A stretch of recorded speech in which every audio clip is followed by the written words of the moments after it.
Okay, magandang araw po sa inyo mga boss, mga mama, mga sir. Meron akong i-offer sa inyong property. May mga titles na po ito, naka-portion to ng 300 square meters. Merong beach lot at saka meron pang isa dun eh. So, paliparin muna natin si Chokokoy bago ko ikwento sa inyo yung ground, alright?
So, ito po yung property, meron siyang kalsada. So, may available din po dyan na 300 square meters ang cut. Pwede kayong bumili ng 3 kung gusto niyo. At I would like to emphasize mga boss na lahat po ng lote dito, titulado na po yan. So, ready to transfer na po yan. Pag nakabili kayo, meron pong 800,000 at saka 1.3 million.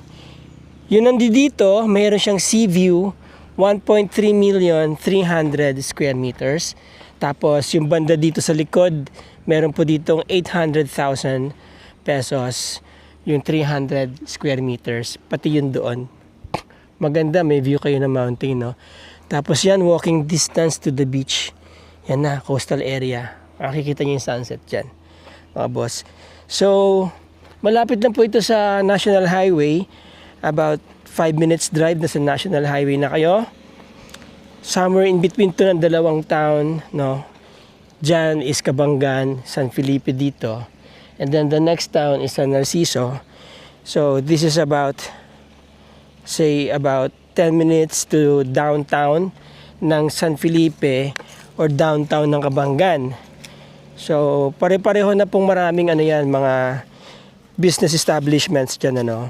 But if you want talagang mall, Robinson, like that, punta po kayo ng Iba, about 25 minutes from here.